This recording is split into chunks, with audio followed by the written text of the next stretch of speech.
For patrons, I'm going to start this by saying this. Everybody's in the house. Everybody's home. The storm has passed. Now, that being said, me being in a good mood, this is about power rankings. And I don't want to discuss certain teams being bad. Sometimes when a team's number 30, you're better off just not saying anything. But I could have just left them on the board at number 30. If I hadn't moved them to number 1, when people complained about my board showing the 30 teams in the order that it did.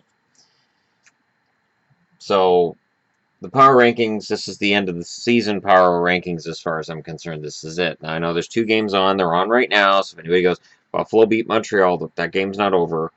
Rangers, Washington, that game's not over. It's going to, I think it's the second period. I'm not paying attention to those games because that's 2 games. And these are power rankings. Woo! Power rankings. Number 29. It's not a bad thing to be number 29 if you're Vancouver. Race to the bottom. Race to the bottom. Speaking of a race to the bottom, I've discussed these guys a couple of times, and then Coach Tom Rowe, who's also the GM, came out and said some things today about how things bottomed out. They were 1 game above 500 with Gerard Gallant as head coach, and that's 1 game above, or no, they were at real 500. They were 11-10-1. When Tom Rowe took over, they've been 6 games below 500 or 16 below real 500 if you include the overtime losses as real losses. Florida really didn't play well under Rowe. In fact, if they hadn't gone on that 5-game winning streak, it would have been even worse. So they're 28th. 27th, they won last night. They won. And they passed the Canucks to move ahead of them in the standings for the potential of being able to draft number 1. Potential. It's that draft lottery thing. So they're 27th right now. They got to be happy and probably a little cocky over being 27th. 26th is Phoenix. It's Arizona. I just thought I'd say Phoenix. Wait till people start typing in the comments below. Believe me, this team that's playing in Glendale right now will end up back in Phoenix. They will end up back in Phoenix. It'll happen. Number 25. No bear, there's no room. Number 25 is Buffalo. Buffalo's had a half-decent run of sorts. They've lost their last 3. They've shown a lot of fire and whatnot. But Evander Kane getting thrown out of the game the other night because he was beaking off at refs made me kind of roll my eyes and go, yeah, that's Evander Kane, all right. That's what he does. A team that's been playing better lately, but I can't justify putting them any higher than this, is Dallas. I just can't. 24th is as high as I can put Dallas. So far we've got none of the actual playoff teams showing yet. 23rd, and continuing with that trend is Detroit. Detroit's played better in recent weeks, and they've had a very, very condensed schedule. I know every team does, but with the game that was delayed and then they had to play 3 games in 3 days, Detroit's tired, and they have every reason to be tired. It's been a long season for them, and I really believe they'll come back next year a lot stronger. Number 22 is Tampa. Tampa had a bad week. This was when Tampa was supposed to make hay. This was when, when I looked at the schedule a month ago, I said, wow, Tampa's really going to do well in that part of the schedule, and they failed. They failed miserably. And it is hard for me to say that because I kind of wanted Tampa to get in there, and I still kind of do. But for them to get in there, they'd have to knock out either Ottawa or Toronto, and A, I can't see it happening, and B, I don't think I want to see it happen. So it's tough. And number 21, stumbling, staggering, but still in the playoffs, 1 point away from clinching, is Ottawa. The Senators have had their struggles lately. But they're still going to go to the playoffs, and struggling going into the playoffs doesn't mean you struggle in the playoffs. Because what happens with the playoffs is simple. It is, you're going from playing a different team every night, or doing home and homes.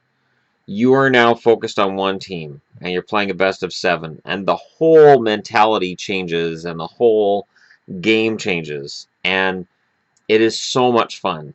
And I'm saying that even though I know I'm talking to people, most of you guys watch hockey quite a bit, but for people, and there are some people who are subscribers to my channel who say they're new to hockey. Playoff hockey is so completely different from regular season hockey. It is, you guys think nothing's being called now. The referees are just getting ready for the playoffs. I don't agree with it either, but that's what's coming. Number 20. What's going on, Nashville? What's going on? You've clinched playoff spot. Congratulations. You're in. You're setting yourselves up to play against Chicago. I like Nashville. I want Nashville to do something in the playoffs this year. I was very psyched about them last year, and Victor Arvidsson really had me quite happy with them by the end of the playoffs. When they got eliminated, I still felt like they were on their way up, and I don't know. This year's kind of made me wonder. It has. Number 19 is the Kings. They're putting in a good showing at the end of the year. Their beating of the Edmonton Oilers was more of a continuation of beatings they've had over the Oilers for the last 10 years. The Kings are better than their record, and they're out of the playoffs. I don't think they miss the playoffs again next year, but they've got to fix their speed. Their speed issue is a problem. Number 18, and these guys are going into the playoffs on a losing streak, and again, they've won a couple lately, but their overall record has been pretty poor, and I'm not convinced that the San Jose Sharks are... Well, I've got them number 10 on my Stanley Cup favorites list, and now I've got them number 18 on my power rankings, so man, San Jose fans are not going to be happy with me, especially when they see who I've got at number 17, and it's just because they've been playing better lately. And it's easy to play well when the games don't really matter and you're relaxed. So Philadelphia is only ahead of San Jose because of recent play and not because, and I mean just in general. I like Philly's game. I think Philly next year is going to be dangerous.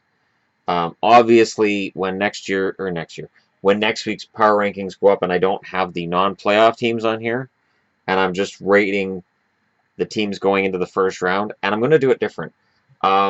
When I do the power rankings going to the first round, I'm only going to do them going to the round, and I'm not going to do power rankings until the second round and third, and then obviously Stanley Cup. Number 16. Calgary. Come on, Calgary, wake up. Don't play Anaheim in the first round. Is a rule if you're Calgary. I don't know what exactly it is that goes on with Calgary and Anaheim and why it's such a bad matchup for Calgary, but it's a bad matchup for Calgary. It is a very bad matchup for Calgary. Number 15. The hell's my phone doing? Are you on my phone? Toot toot. Okay, one sec.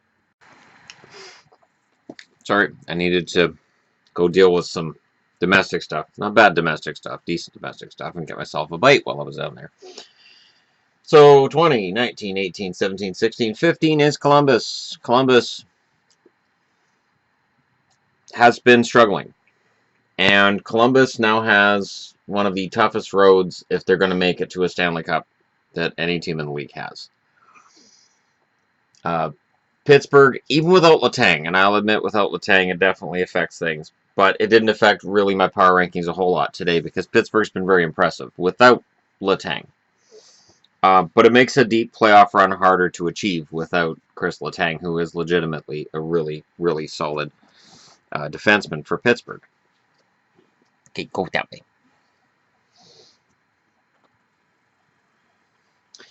And the Rangers. Right now, the Rangers are locked in a scoreless tie with Washington in the second period, so these rankings do not include the results of that game because at this time, I am not psychic. When I become psychic, this channel's going to rock. Here are your winners for tonight's games. Yay! YouTube would find a way to shut me down. If I was genuinely psychic, YouTube would find a way to shut me down. 13 is the sadly out of contention now Carolina Hurricanes, who made a spirited effort to get there and then have fallen on hard times. Carolina is going to be there next year. I believe that. Carolina is on their way. Moving up to 12th, Minnesota Wild. The Wild have played better this week, but it's easier to play better when you've been abysmal.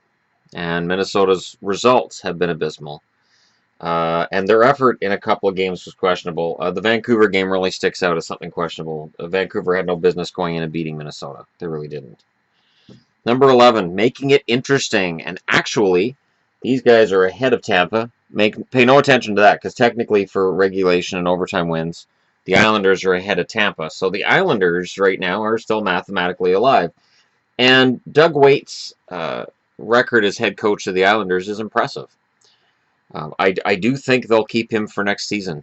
I have very little doubt in my mind that he will stay next season as their coach, and that he deserves to stay next season as their coach. Number 10, Chicago Blackhawks. So the Hawks are in a position where they're likely going to win the Stanley Cup in my eyes. It's just it's something that with Pittsburgh falling, see Pittsburgh at as number 1 on this Cup favorites, and Chicago now is just. I can't see anybody in the West stopping them. I could see Minnesota giving them their best shot if Minnesota gets past St. Louis, and St. Louis looks tough. But I can't see anybody in the West stopping Chicago. I just can't. Now, I said that last year, too, other than the Kings. I thought the Kings would have stopped them.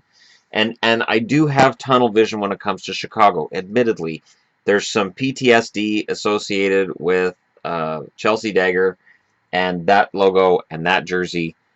And I just have a hard time believing they're not going to be Stanley Cup champions when it's all said and done. Or at the very least, they come out of the West to represent the West.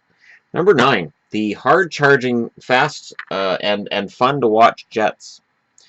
So if you're a Winnipeg Jets fan, you have to be feeling two things. One, pride in the fact that they're playing so well, and frustration that it took this long. And I think with the way the Jets have played, I think it protects Cheveldayoff's job. I think it protects Maurice's job. I think they've protected the jobs of most players, but I think goaltending-wise, they're going to try to fix that. I think there's going to be a big fix in that department. I don't know what they're going to do to fix it, but they're going to have to do something to fix it. This is where it gets really hard. And I say that every week, but it does. It's really hard to handicap who's where, and that's going to upset people. Because Edmonton's been playing really well. So I'll just let Oilers fans percolate on that one for a while. And then while they're percolating, I might as well have Leafs fans doing the same. The Leafs likely, if I had done this before the Washington game, I probably would have had them top 5. That Washington game kind of exposed some things with the Leafs. And it's not to say the Leafs aren't full value for the playoffs and they're not a good team. They're a very good team. But the Capitals are a really, really good team. And in terms of where they are on the Stanley Cup favorites board, I really don't see anything in the game last night to lead me to believe that that's wrong. So, Toronto is quite capable of a first-round upset, but not against Washington. I don't see it against Washington. St. Louis is in at number 6, and St. Louis has looked very good lately. A hiccup against the Jets, but the Jets have been better, so you can't look at St. Louis and go, oh, you should win that against the Jets. Because the Jets have honestly been trying to get as many points as possible lately, which is good. It's nice to see a team not mailing it in. And not mailing it in is what Boston's done this month. Finally, Washington just scored, so it's 1-0 Capitals against the Rangers. Finally, Boston secures themselves a playoff spot. They've won 6 in a row. They were 27th 2 weeks ago. They were 17th last week in my rankings, and now they're number 5. And I think that's fair. I think that's fair. After a 6-game winning streak, I could have gone total fanboy and put them ahead of these guys, but I didn't. The Penguins are a damn good team, and they've been playing some very, very good hockey lately, and they're fun to watch. The Penguins are always fun to watch. Little trivia note. When I passed my first aid this week, I went in wearing my Penguins jersey. And one of the girls that I was talking to, I say girls, and yet she's about my age, but one of the women that was in the class with me, um, she saw the jersey and I knew she was a Penguins fan. She said, "Oh, nice choice." And I told her, and this is true. When I was looking through my jerseys in the morning before I did my test, I'm like, okay, what do I want to wear? I picked Pittsburgh because they won the cup. So I'm like, I want to be a winner today, so I picked Pittsburgh. And it worked. That's not why it worked. I mean, I remembered what I was taught. So, but you know, I'm kind of superstitious that way. In fact, with Montreal at number 3, um, I got good news, and I was wearing a Montreal jersey, and now twice I've had a Ducks jersey on when something good happened. Was wearing it last night when Boston clinched a playoff spot, and now I was wearing it today when it was decided that all of the kids would be sleeping under this roof again. So that's fantastic. So Yvonne thought it was funny that now my 2 lucky jerseys are the Montreal Canadiens and the Anaheim Ducks. And number 2 in my power rankings are the Ducks. Now, I'm not trying to gloss over Montreal. Montreal's had a 5-game winning streak coming into tonight, and if they last I saw they were losing 1-0 to Buffalo. If they lose to Buffalo, it doesn't take any shine off this because they've clinched their division. They can't finish any higher than they are. You know, any game they lose from here, it doesn't really mean anything. The Ducks, on the other hand, have really tortured Alberta, and they're kind of mean. They haven't lost in regulation in at least their last 10 games. It may be longer than that. I looked at their last 10 games and it said 7-0-3. I hate the Ducks, but they are playing their best hockey right now going into the playoffs. And I'm looking at that and I'm thinking they've got more than 99 points. So don't pay attention to the standings board. I haven't updated it since last. I don't think I updated it after the Calgary game, actually. Let me take a quick look here. Yeah, no, I didn't. Anaheim's got 101 points. So what's funny is people are going to be correcting my board. Oh, Anaheim doesn't have enough points. Yeah. I just corrected it in 17 minutes into my video. So you have to go down to the comment. Or do I delete the comment? Do I leave the comment? And then there's probably some others that are iffy too. I'm more concerned with the playoff matchups. And if you're Calgary, you've got to be concerned with that playoff matchup. You just have to. Because I don't see a route for them to catch the Oilers, certainly. And the idea of them catching San Jose it's far-fetched. So, number 1, I could have left Washington at number 1 and Colorado at number 30. Washington is absolutely the best team in the league right now. Offensively, and Ovechkin just scored another power play goal. Offensively, they're coming around. Holtby's playing fantastic. And their blue line is fantastic. And I watched Shattenkirk score a power play goal against the Leafs last night that was just intimidating. I don't know that anybody can stop Washington now that Letang's out for Pittsburgh. And I'm feeling good about that prediction at the start of the year that I said Washington should win the Stanley Cup, which many people said was crazy. And I agreed. But for right now, and this is the last power rankings of the year. These are my last power rankings of the regular season. When the playoffs start, you're going to see 14 of these teams not on here. I don't think Colorado's going to make the playoffs. If they score 44 points, oh, that's not how you score. That's not how you get points. Never mind, they're out. But a lot of the teams in this bottom row will be off, and then next week we can discuss who's in the best position going into the playoffs. You can let me know your picks in the comments below. Go ahead and tell me where I'm wrong and why I'm wrong. That's always fun. And don't forget to hit like and subscribe if you're browsing your way through, because a high-tech board like this that's wrong in terms of how many points everybody's got, how can you not want to stay here and subscribe to this and point out why I'm wrong?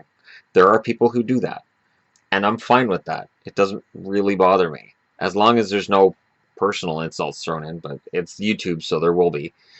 Anyways, thanks for watching. I will be doing more video goodness tonight. Not wearing my Ducks jersey, but it's weird because now this is officially kind of a good luck charm for me, and I feel conflicted about that. I'm upset by that. So, Ducks fans will get a laugh out of that. And, yeah, thanks for watching. I'll talk to you all again soon.